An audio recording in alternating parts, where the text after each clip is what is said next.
Today I'm going to show you how to sketch Shakespeare's face. So on the screen you can see that here is Shakespeare. This picture is a very famous picture of him. In his time there was no television or photographs or photography, certainly no phones. So the only information we have to know what he looked like is paintings or sketches. So this one is a really famous one. We're going to sketch this onto this paper here where this square is. The first thing we need to do is write our name on the top. It says sketch by, and then go ahead and write your name there. Afterwards, on the bottom, it says William Shakespeare wrote in his comedy Twelfth Night, "If music be the food of love, play on. Give me excess of it, that, surfeiting the appetite, may sicken, and so die." The context of this quotation is, this is when Duke Orsino is professing his love about Lady Olivia. So the context of the question is, Duke Orsino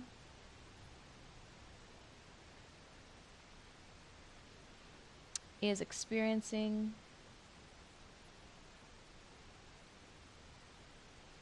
what we call unrequited love. Unrequited means it's not given back.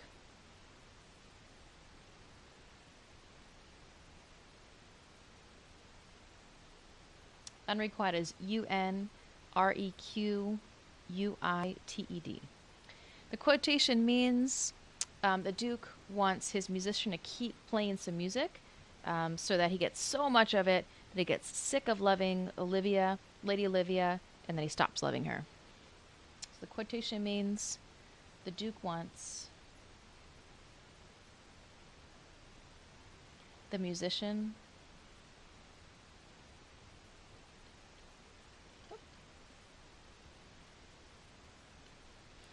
to play so much love music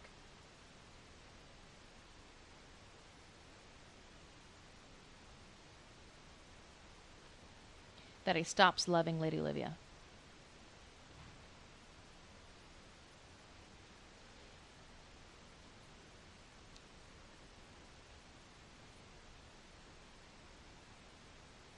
Okay, one more time.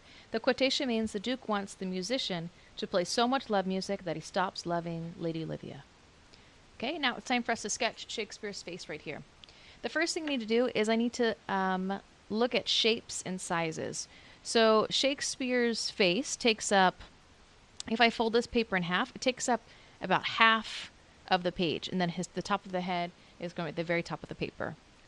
The next thing I notice is that his forehead is pretty famous. He has a large forehead, and it's kind of square-shaped. So what I'm going to do is I'm going to draw a square right up here, very lightly, because I'm going to erase the lines later.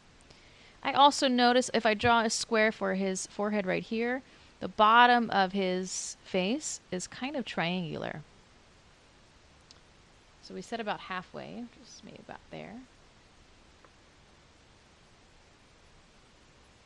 Here's my square, super light. And then his face is sort of triangular. Okay. And it's not actually square, so I can go ahead and round that off.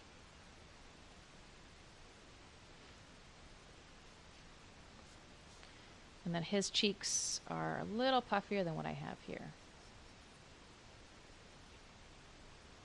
Okay.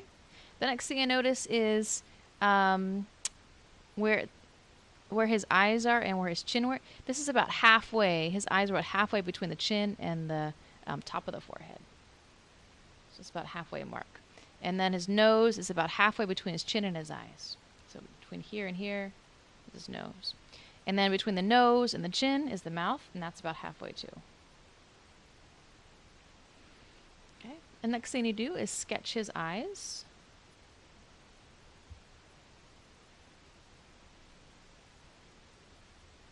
He has pretty wide eyes. His lids go up. Like this.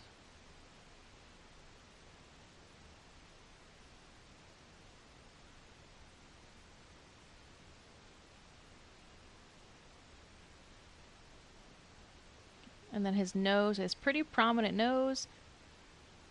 I don't know, sort of a V shape, and it's curved around.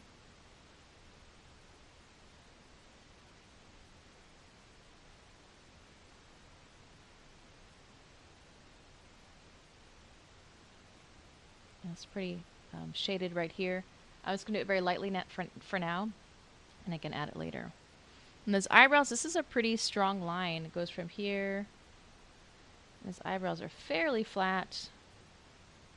And then, same thing here. It really goes up.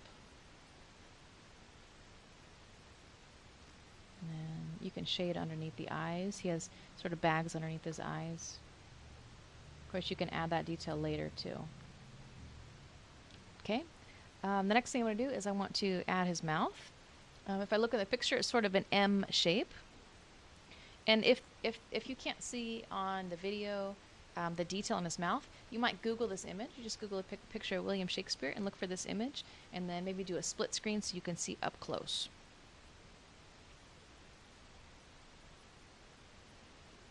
And usually for men, we don't draw the full bottom lip. Usually it's just a hint of a lip. And he has a soul patch down here. And he actually has a mustache too. Sort of 5 o'clock shadow mustache.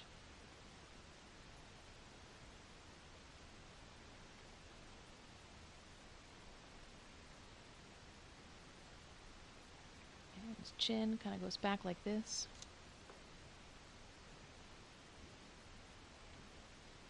There's a lot of shadow and things on his chin. The next thing I need to do is look at his hair.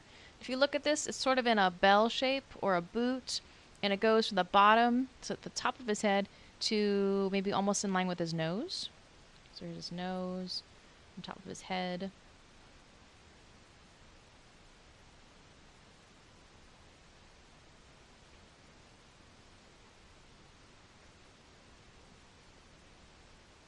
And I can shade that in more later. The one up here, it looks like it's not the same shape, or maybe it's just because the way his head is turned.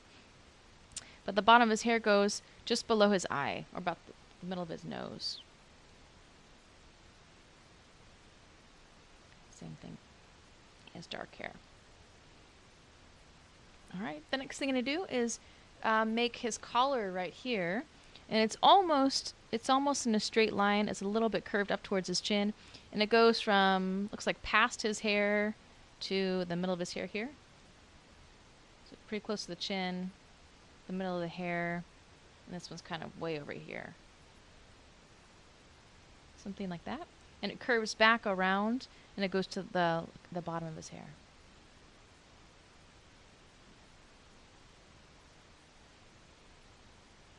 And then his shoulders. This part of I can see that it's very difficult to see in the video, so this would be a really good time to Google an image so you can get closer to the shading and the designs in his jacket.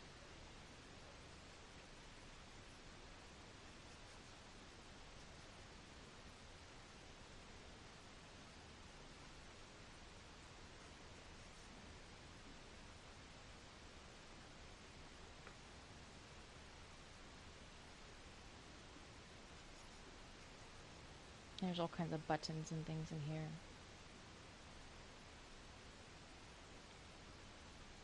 Okay, so I'm finished teaching you how to draw William Shakespeare. What I would do now is spend the next several minutes doing some shading.